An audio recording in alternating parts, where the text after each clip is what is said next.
नमस्कार।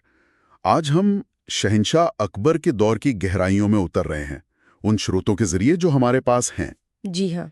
ये स्रोत अकबर के शासन, उनके सुधारों और एक मिली-जुली संस्कृति बनाने की उनकी कोशिशों पर रोशनी डालते हैं। बिल्कुल। हमारा मकसद है ये समझना कि कैसे एक इतनी कम उम्र के शासक ने न सिर्फ सत्ता संभाली, बल्कि एक विशाल और स्थायी साम्राज्य की नींव रख दी। तो चलिए देखते हैं। बिल्कुल। और ये स्रोत हमें दिखाते हैं कि अकबर सिर्फ एक विजेता ही नहीं थे। उनकी कहानी में आप देखें तो रणनीति है, प्रशासनिक समझ है और एक गहरी सांस्कृतिक जिज्ञासा भी झलकती है। हाँ, सबसे दिलचस्प शायद ये है कि उन्होंने सैन्य विस्तार के साथ साथ अलग अलग समुदायों को जोड़ने और एक तरह की साझा पहचान बनाने का संतुलन कैसे साधा। और शुरुआत तो काफी नाटकीय थी। 1542 में जन्म हुआ और महज 13 साल की उम्र में 1556 में राज्याभिषेक, वो भी बैरम खां जैसे शक्तिशाली संरक्षक के साये में। हाँ, बैरम खां का बड़ा रोल था शुरू में। खाने खाना की उपाधि भी थी उनके पास। लेकिन फिर अकबर ने सत्ता असल में अपने हाथों में कैसे ली? वो कैसे हुआ? यहीं पर उनकी राजनीतिक समझ दिखती है। एक बड़ा कदम था 1562 में आमिर के राजा बिहारीमल, जिन्हें भरमल भी कहते हैं, उनकी बेटी हरखाबाई से विवाह। अच्छा। ये सिर्फ एक शादी नहीं थी, ये एक तरह से कछवाहा राजपूतों जैसे ताकतवर गुट को मुगल खेमे में लाने की एक सोची समझी रणनीति थी। हाँ, सुना है राजा भरमल पहले राजपूत शासक थे जिन्होंने स्वेच्छा स्वाधीनता मानी थी। बिल्कुल सही। और इसी रिश्ते से फिर सलीम यानी जहांगीर का जन्म भी हुआ 1569 में। तो इसने साम्राज्य के विस्तार का एक नया रास्ता खोला, कह सकते हैं। ये तो हुई राजनीतिक मोर्चे की बात। लेकिन अकबर को उनके सुधारों और खासकर उनकी धार्मिक नीति के लिए भी जाना जाता है। स्रोतों में जजिया कर हटाने का जिक्र है 1564 में जी, और तीर्थयात्रा कर भी 1563 में। ये उस वक्त कितने बड़े कदम थे। बेहद, बहुत ही क्रांतिकारी थे। सोचिए, ये वो कर थे जो गैर मुसलमानों पर लगते थे। हाँ, इन्हें हटाकर अकबर ने एक बहुत बड़ा संदेश दिया कि साम्राज्य सिर्फ मुसलमानों का नहीं है, सबका है। ये सिर्फ उदारता नहीं थी, बल्कि साम्राज्य को मजबूत करने का एक जरिया भी था, जिससे बहुसंख्यक आबादी का भरोसा जीता जा सके। सही। और उन्होंने दास प्रथा भी खत्म की 1562 में, और बाल विवाह, सती प्रथा जैसी सामाजिक कुरीतियों को रोकने की भी कोशिश की। एक पत्नी रखने का भी आदेश दिया था, हालांकि दूसरी शादी की इजाजत थी अगर पहली पत्नी संतानहीन हो। और चिश्ती संप्रदाय के प्रति भी उनका झुकाव दिखता है, अजमेर दरगाह की यात्राएं वगैरह। जी हाँ, बिल्कुल। और फिर आता है फतेहपुर सीकरी में वो इबादत खाना 1575 में। ये क्या था? सिर्फ एक प्रार्थना घर? हाँ, ये इबादत खाना क्या था असल में? नहीं, ये उससे कहीं ज्यादा था। इबादत खाना अकबर की बढ़ती हुई, आप कह सकती हैं, बौद्धिक और आध्यात्मिक जिज्ञासा का प्रतीक था। अच्छा। शुरुआत में तो ये इस्लामी विद्वानों के लिए था, पर जल्द ही 1578 में इसे सभी धर्मों के विद्वानों के लिए खोल दिया गया। हिंदू, जैन, पारसी, ईसाई सब आते थे। यानी वहां बहसें होती थीं? हाँ, जबरदस्त दार्शनिक और धार्मिक बहसें होती थीं। और इन बहसों ने अकबर को अलग अलग नजरिए समझने में बहुत मदद की। लेकिन इन बहसों का नतीजा क्या निकला? क्या कोई ठोस नीति बनी इनसे? हाँ, दो महत्वपूर्ण चीजें हुईं। एक तो 1579 में महजरनामा जारी हुआ। शेख मुबारक ने इसे तैयार किया था। महजरनामा, वो क्या था? इससे अकबर को धार्मिक मामलों में सर्वोच्च निर्णायक अधिकार मिल गया। मतलब पारंपरिक उलेमाओं से भी ऊपर। सुल्तान आदिल की उपाधि ली उन्होंने। ये सत्ता को केंद्रित करने का एक बड़ा कदम था, पर हाँ, विवादास्पद भी रहा। समझ गया। और दूसरा? दूसरा, 1582 में दीन-ए इलाही या तौहीद-ए इलाही की स्थापना हुई। हाँ, ये तो बहुत सुना है। क्या ये कोई नया धर्म था? नहीं, देखिए, ये कोई नया धर्म नहीं था जैसा लोग समझते हैं। ये ज्यादा एक नैतिक संहिता जैसी थी, जो सम्राट के प्रति वफादारी और अलग अलग धर्मों के अच्छे सिद्धांतों पर आधारित थी। ईश्वर की एकता पर जोर था। तो क्या इसे बहुत लोगों ने अपनाया? नहीं, अपनाने वाले बहुत कम थे। हिंदुओं में तो सिर्फ बीरबल का ही नाम आता है मुख्य रूप से। अच्छा, अब जरा प्रशासन की बात करते हैं। मुगल व्यवस्था की नींव तो कहते हैं अकबर के दौर में ही पड़ी। बिल्कुल, उन्होंने एक बहुत व्यवस्थित केंद्रीय और प्रांतीय प्रशासन खड़ा किया। राजा टोडरमल जैसे योग्य दीवान थे, वित्त और राजस्व के सर्वोच्च अधिकारी। हाँ, टोडरमल का नाम तो बहुत आता है। जी।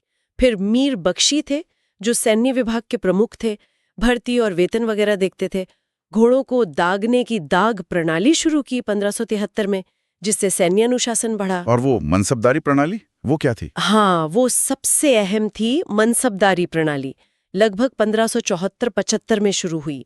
ये मध्य एशिया या मंगोल व्यवस्था से प्रेरित थी। इसमें होता क्या था?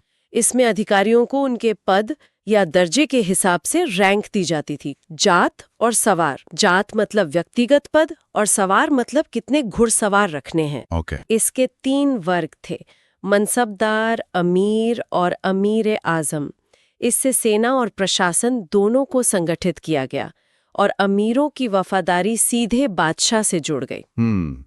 और राजस्व के लिए जब्ती प्रणाली और वो आईने 10 साला का जिक्र है। जी, जब्ती प्रणाली भूमि राजस्व वसूली के लिए थी और आईने 10 साला, जिसे टोडरमल बंदोबस्त भी कहते हैं, 1580 में आया। ये कैसे काम करता था? इसमें पिछले 10 सालों की औसत उपज और औसत कीमतों के आधार पर जमीन का राजस्व तय किया जाता था, आमतौर पर उपज का 1/3 हिस्सा। अच्छा, यानी एक तय व्यवस्था बन गई। हाँ, इससे राजस्व की दरें काफी हद तक स्थिर हो गईं, जिससे किसानों और सरकार दोनों को सहूलियत हुई। लेकिन साम्राज्य विस्तार बिना लड़ाई झगड़े के तो हुआ नहीं होगा। वो हल्दी घाटी का युद्ध 1576 का। हाँ, हल्दी घाटी का युद्ध बहुत मशहूर है। मान सिंह के नेतृत्व में मुगल सेना और महाराणा प्रताप के बीच। इसमें राणा प्रताप की हार हुई थी, है ना? हाँ, राणा प्रताप की पराजय हुई और उन्हें अरावली की पहाड़ियों में शरण लेनी पड़ी। लेकिन खास बात यह है कि मेवाड़ ने कभी स्वेच्छा से अधीनता नहीं स्वीकारी। हालांकि बाद में उनके बेटे राणा अमर सिंह ने जहांगीर के समय में संधि कर ली थी 1615 में। और भी तो कई संघर्ष हुए।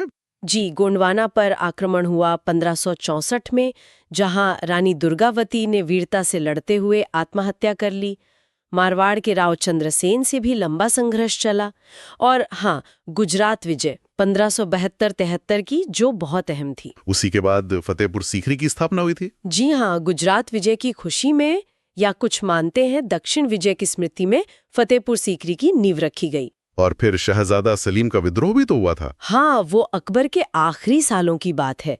सलीम ने विद्रोह किया और 1602 में अबुल फजल की हत्या भी करवा दी। ये अकबर के लिए बड़ा सदमा था। अब आते हैं अकबर की सांस्कृतिक विरासत पर। हाँ, फतेहपुर सीकरी का आपने जिक्र किया। फतेहपुर सीकरी तो जैसे अकबर के सपनों का शहर था। वहाँ का पूरा किला, महल परिसर अद्भुत है। जोधाबाई महल, पंच महल, जो बौद्ध विहार शैली में है, दीवाने खास। और वो तुर्की सुल्ताना का महल, कहते हैं बहुत खूबसूरत है। हाँ, उसे तो पर्सी ब्राउन ने वास्तुकला का मोती कहा है। और फिर बुलंद दरवाजा है, जो शायद गुजरात या दक्षिण विजय की याद में बना। और अनुवाद का काम भी तो बहुत हुआ। बिल्कुल, एक अनुवाद विभाग ही स्थापित किया गया। फैजी उसके प्रमुख थे। महाभारत का फारसी अनुवाद हुआ रज़्मनामा नाम से। रामायण, लीलावती, कई ग्रंथों का अनुवाद हुआ। ये सांस्कृतिक आदान प्रदान को बढ़ावा देने का एक बड़ा प्रयास था। दरबार में विद्वान और कलाकार भी थे निश्चयी। हाँ, कई थे। मोहम्मद हुसैन कश्मीरी थे, जिन्हें जरी कलम की उपाधि मिली। फिर जैन मुनि थे, हरि विजय सूरी, जिन्हें जगत गुरु कहा गया, और जिंद चंद्र सूरी, जिन्हें युग प्रधान की उपाधि दी। ये दिखाता है कि वो दूसरे धर्मों के विद्वानों का भी सम्मान करते थे। बिल्कुल, उनकी धार्मिक सहिष्णुता इससे साफ जाहिर होती है। यहाँ तक कि उनका मकबरा जो सिकंदरा में है, जिसे जहांगीर ने पूरा करवाया, वो भी बिना गुंबद वाला एक अलग ही शैली में बना है। तो कुल मिलाकर अकबर सिर्फ एक विजेता या प्रशासक नहीं थे, वो एक सुधारक थे, सांस्कृतिक रूप से जिज्ञासु थे और शायद पहले मुस्लिम शासक थे जिन्होंने इतने बड़े पैमाने पर हिंदू सहयोग की अहमियत समझी। हाँ, और एक राष्ट्रीय एकता की कोशिश की, कह सकते हैं। इतिहासकार आरपी त्रिपाठी ने शायद ठीक ही कहा है, अकबर अपने युग की संतान भी थे और पिता भी। बिल्कुल सही। उन्होंने एक विशाल और बहुत विविध साम्राज्य को एक साथ जोड़ने की कोशिश की, जिसमें प्रशासन, सहिष्णुता और सांस्कृतिक मेलजोल सब शामिल था। तो उनका दौर जटिलताओं और नवाचारों से भरा था। हाँ, और यहीं पर हमारे लिए एक सोचने वाली बात रह जाती है। अकबर ने सदियों पहले जिस तरह की एक एकीकृत पहचान बनाने का प्रयास किया था, उसके कौन से तत्व आज के विविध समाजों के लिए भी प्रासंगिक हो सकते हैं, या कौन सी बातें हमें दोबारा सोचने पर मजबूर करती हैं?